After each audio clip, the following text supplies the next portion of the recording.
Today I'm going to share with you that how can you formulate a timetable for your next exam. So this is a generalized skeleton. I will release another video where I will make a timetable as per your current UG year, or if you are intern. So this is a generalized scheme to just give you an idea that if you are planning your timetable, if you want to make a timetable, how can you formulate? So let's start. So first of all, to make a plan, we should know the subject. So as we in my previous video, I have discussed the skeleton of the exam, that how exam is going to be. So we have to, if I have to divide the subject, I have divided them into 6 categories. So first we have medicine and allied sciences, so which is for 120 marks, which has medicine itself and psychiatry, dermatology, and radiology. In surgery and allied sciences, we have surgery plus orthopedics and anesthesia. Also, we have these all three for 120 marks. Then we have obstetrics and gynecology, which is only the subject for 120 marks. Then ENT, ophthalmology, pediatrics, 60 questions each. And basic sciences and preventive medicine and public health, that is for 10% of the question paper. So that is the distribution that has been given in the draft. We are still awaiting a final release, final notification, but this is the general approach. So how can we apply these things in our timetable? How can we apply these things smartly in our preparation plan? So there are two types of learning that we do. One is integrated learning. What we do, we integrate similar topics from different subjects. So that is integrated learning. And second is subject wise, that you finish one subject and you then jump onto another subject. So if you see the kind of subject we are having, so integrated, if you are a UG student, integrated learning can be very helpful for you. And if you are someone that who want to do the integrated learning, because when you take an integrated approach, it helps you understanding the subject. It will make you clearer, that you will retain it for longer and the concepts will be cleared in your mind. So if you're planning for integrated learning, I'll advise to combine this subject. So you can combine medicine with physio, path, and pharma. You can combine relevant part. Like if you have read CVS from physio, you can read its pathological things in like CVS path, and then followed by medicine. And you can these three combined, you will knowing the disease entity in depth, and then pharma. So how to treat this particular. So if you do this integrated learning, you'll understand it better. Infection part of medicine, you can combine with microbiology. So this will again save your time and give you a good idea. In surgical branches, like you start with anatomy and then combine it with surgery, radio, and orthopedics. So this can also be a good integrated approach or a good integrated group. Then we have separate things, like they are not, you cannot combine them. They don't complement each other, but now they are the third leftover group. So one is obs gynae, you can combine it with anesthesia and also preventive and social medicine with public health, so that you can add pediatrics and biochemistry. Now this, some people might think that it's very weird combination, but if you note a lot of diseases in pediatrics, like inborn error of metabolism, genetic related diseases, and there are a lot of things in pediatrics, and they have very good overlap with biochemistry. So if you combine your biochemistry with pediatrics, and pediatrics again has a good weightage in your next exam. So if you combine this subject, then a lot of things can complement each other in biochemistry and pediatrics, because genetics also has a very important role in pediatrics. So these combined these two subjects can give you a better integrated approach. And then the last subject, actually they don't complement each other, but they are the left, or like ENT, ophthalmology, psychiatry, derma, and FMTs. So that this subject can be taken care in the end. So how to formulate a timetable? So first I will divide subject into two groups. So one will be rank building subject and one is rank deciding subject. So actually I have done a lot of videos for NEET PG examination. And in NEET PG, I used to divide subject into 3 categories. So that is rank building, rank maintaining, and rank deciding subject. But in next, we have a completely different scenario. We have more of a clinical based approach. We have the clinical subject have taken a front seat, and basic sciences and other subjects have taken a back seat. So what will be your rank building subject? So what is, when I say rank building, what do I mean? So whenever you are writing a exam, so next one score will give you a rank, and as per that rank, your PG seat will be decided. So rank building in subject are the subject that will bring you in the topmost rank. Let's say 1 lakh students will give the exam. So rank will subject will bring you in the top 20,000. Let's say top 20,000 students. So in this scenario, what we have seen, that medicine and allied sciences, surgery and allied sciences, and basic sciences. So these are the subjects who are going to the command, and if you read them well, these are going to bring you in top 20,000. So these are your rank building subject. So first you have to take care of this subject. First you have to concentrate on this subject. then what will be your rank deciding subject? Now, once you have reached in your top, let's say 20,000. Now, as you have seen that these four subject, just these four subjects constitute a major chunk of your number of question distributed. Like pediatrics has 60, ophthalmology 60, so 180 questions from here plus nearly 300 questions you will get only from these four subject if you see. So any student who is going to have a good command on these four subject is going to go higher in the rank. So this subject will decide a higher position of your rank. So you have to plan this subject in such a way that you have to finish your rank building first, followed by rank deciding. So you will get a definitely higher rank, like in top 5,000, you will definitely come. So this is how I will advise to divide your subject so you can formulate your timetable. Now, first of all, talking about long-term planning. So long-term planning is, suppose, for example, a lot of students are having their exam in February. So after that, you will be free, and then you can start your making a plan. So I have given example from March. So first of all, subject versus integrated learning. So whenever you make a long-term plan, you can do both. You can do subject-wise also, integrated also. So how to do it, I'll tell you in the next slide. So whenever you have to, when should one go for integrated learning? So if you think your concepts are weak, if you think that you have difficulty answering a clinical kind of scenarios, then you should go for integrated learning, because it is better for understanding. When you integrate multiple subjects, you understand them better. But when to go for subject-wise approach? When you want to finish the subject, when you want to finish the portion rapidly, you have to go for the subject-wise. Because what happens when you do the integrated learning, like you have studied 20% of path, 20% of pharma, 30% of physio, then it becomes difficult to keep a track of what is left and what you have read.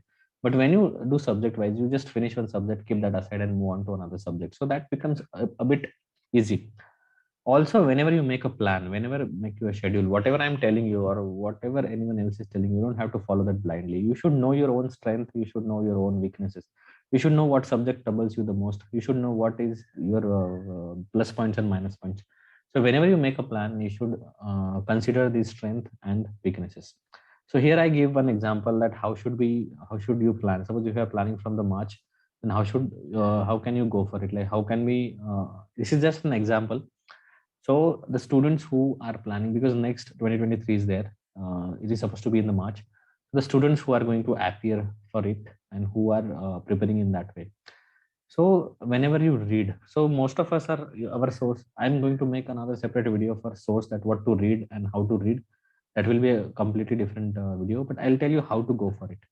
So as you have done some classes or you are already doing some classes and now you have notes. So these are your own notes, and you have some MCQ bank, like a lot of applications they provide MCQ bank, or if you're referring to any physical book for your MCQ bank. So how should you proceed? So it will be your first reading. So what is first reading? So first reading is you go through all the notes, or you watch videos and you make your notes, or you attend offline class and you make your notes and you read them. So this is your first reading. First reading is to understand. First reading is to get hold of the all the portion that you try to understand. Okay, and it will be very slow. First reading should be very slow because you should understand the topic, because next is not going to be a database exam. There will be a lot of clinical questions, so it is very important to read it slowly. So I have allotted 5 months from March to July for first reading. So what I will say, that you can give integrated approach when you read first. And if you want to give integrated approach, use it mainly for the basic sciences with medicine. Surgical sciences and other subjects, I don't think integrated approach would be of much helpful. You can just go subject wise in that category. But for basic sciences and medicine, you can integrate them for better understanding and to yield a better result. So when you are doing your first reading, integrated approach can be very helpful. Now about MCQs. Now whenever we do our UG, we get a very small, like even in our semester exams we have like 5 or 10 of MCQs, but it's mainly theory and viva based. Now suddenly there is a change of pattern. Now you have so many MCQs, so you can start solve whenever you are reading. When you finish one subject, you can do the subject wise MCQs. See, in NEET PG exam, my ideology was a bit different. I used to advise against subject wise MCQs, but then now things have changed and we have to be responsive to change. So you can do subject-wise change, subject-wise MCQs along with your first reading. What this will help you? This will give you idea what kind of questions are being asked. This will help you in revising as well, that what you have read and how much you remember. So, and you have time, like 1 year is a good time for ADPG exam preparation. So as you know now what are the MCQs and what kind of MCQs are being asked, so you can be prepared for that. So you should combine these two together, and once you start putting into these hours into studying, 5 months will be more than enough to finish all the subjects that are required. Now once you are done with your subjects, what should be your source? Main notes. I'll be releasing another video for that, but as of now I'll tell you, your notes are enough. Nothing comes out of the notes, so you have to just concentrate and focus on your notes and MCQs. Now when you start your first revision, now you have done the integrated learning, you understood the topic, you understood the things. Now now from now onwards we are revising it. Why? Because now we want to retain it, we want to remember it in exam. Understanding part has been completed. So when you start revision, you should start subject wise, because now our idea is to complete and finish the portion. So I will say go for subject wise topic more than integrated in this phase. But here you have to revisit your main source. Do not read filtered topic in first division. You have to go through everything that has you already read in the first division. You have to go through all your notes again. Now your speed will be higher because already you have read it. Also, this is the time when you should start giving grant test. So initially 2 or 1 grant test in a month is adequate. This will give you idea, because now you have covered all the portion and you start giving your grant test. So it will help you in knowing that, okay, how I'm attempting a paper and how many mistakes I'm doing. So these grant tests will help you assess, and that give you also idea of about a real exam. So it will be like a real exam stimulus.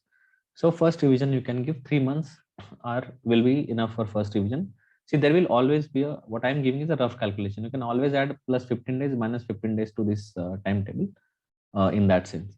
Now you plan your second revision in November, December. So again in second revision, you should be subject wise. Again, go through everything that is you have read. I mean, for example, if you are reading the pathology, now you don't have to read each line. You just go through the page, okay, and you can read fast what is easy and what you remember. Any important point you have come across, like you know that CVS path, MI changes are again asked, and like initial 6-7 chapters of pathology about like general path are very important. So you be slow during that part, and again you will stress more on the highlighted part. So again you have to go through that. And now what will you do, that you already have done your you have been doing your MCQ bank. So wherever you are doing a lot of mistakes, you can bookmark those questions, and in this phase you can just solve those questions which are not in your notes and where you did the mistake. You can add this all part in your notes as well. So you have to be very selective at the end, and you can increase the number of GTs that you give in the later part. So you can give like 3 GTs a month, so that will give you idea that where do you stand, because now you have finished your all portion almost. You have done your first revision as well, so you will have a more practice of writing the exam, that because first time you're writing such kind of exam, so giving GTs will give you a confidence. Then last third revision will be a high yield revision, and this will set your rank. So this revision again I'll advise subject wise, but in this revision now you have to go through the high yield topics. High yield topics I will be sharing in the due time, that what are the important topics from all the subject, so that you have to see that these topics are not like they are not untouched and you are revisiting them again. Then you have to make a lot of charts. So this is the time when you revise these charts. So charts will be the volatile topic, the topic that gets evaporated, like for example some drug of choices, some classification that you are not able to remember. Just make a chart and you have to just keep revising the charts in the end, and highlighted points from your notes. So this is what you have to keep for the third revision. So this is basically a mugging up stuff, because after 2 revisions you will remember a lot of things. After first reading and then 2 revisions you will remember a lot of things. So don't have to worry much. Only you have to worry about those things which are very volatile, who requires your attention again and again. So you can attribute last 2 months for that, and again you can keep solving your GTs. This is a roughly plan, 1 year plan that you can apply. Definitely this is not something a gold standard. You can do your changes. You can also make modifications as per your plan. So here I have given one rough idea, that if you are planning a schedule, like yes, definitely if you are intern or you will be having clinical posting, so you will have to find a time where you will study.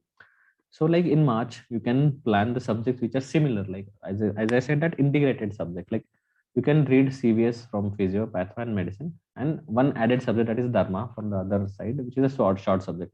So you can plan to finish these 4 subject in the month of March.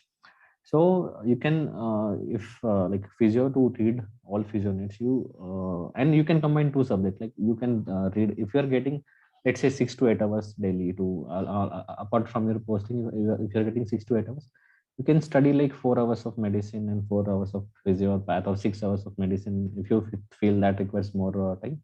But you can divide your time accordingly. Your 5 plus 3, that will be also a good time. And definitely if you, and initially you have to read slow. It will take time. And what I'm saying that if you start on 1st of March, it's not like that you will be able to finish 31st of April or 31st of March. You might you the this might will be extended till April 10th. That's acceptable.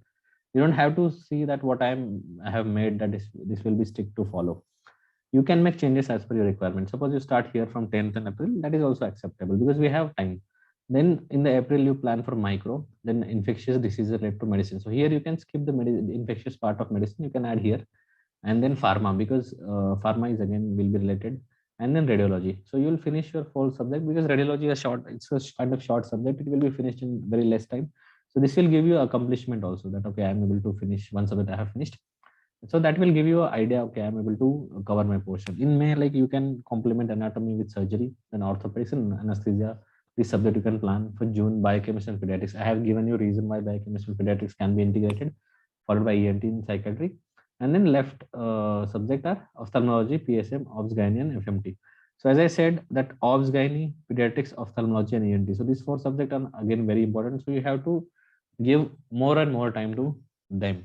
So this is a roughly idea how you can make a long-term schedule, and then for revision you can again plan the subjects. Then coming to the daily schedule. So this is like for how next month you're going to formulate your timetable. In daily, it will definitely depend on your routine, like at what time you get up, at what stage you are. If you are MBBS student, you will have to go to clinical postings, classes, or lecture. If you are intern, you'll have to go for your posting. If you are post intern, you might have a free time. So you have to smartly plan your hours that where you are working. Also, a lot of students will be doing their classes, also video classes. So you have to find time that where you can study. You have to combine these class hours plus theory plus MCQs. I'll be sharing another video. I'll make this particular timetable also about a day, that how can you divide if you're doing classes and internship, everything. But I'm giving you one roughly. So like for example, in morning hours you read theory, because morning hours is the time when you read at maximum. If you think you can read better in the evening, you can definitely read in the evening as well. In afternoon hours you can see the video classes, because most of the times afternoon we are not very motivated, or we don't want to read, theory seems boring and we feel very sleepy. So video classes can help you get over that. And if you are an intern, or if you are someone who is working already, or like for example you are sitting in a lecture but you are not interested, so that time also what you can do, you can solve MCQs, because MCQs does not need prolonged concentration. You need your focus only for that MCQ. Then for example, if you're intern, you're filling some form, so you fill the form, then you gave, now you're free. Or like night duty you are doing, so you're just doing the monitoring of the patient. So in like after each 1 hour you have to do the monitoring. So you will finish your monitoring in 10 minutes, next 50 minutes you're going to sit. So keep solving MCQs. So that will give you idea. That will, because MCQ needs focus only for that time. So whenever you are busy, when you are working, you can complement that with MCQs. So that's all guys about how to plan and preparation. In upcoming videos, I'll be addressing about what should be your source of preparation. Also year-wise plan for Indian medical graduates and foreign medical graduate, that how can you plan your studies. Also which review books, standard books if needed to follow during this period. Offline versus online coaching and test and discussions, and approach to subject-wise test and grant test for next. So these are all videos, and if you have any suggestion for me that which issues and reasons you want me to address in next videos, I'll do that. So I wish you all the best. Keep dreaming, keep believing, and I hope you all succeed in your dream. So guys, take care and all the best.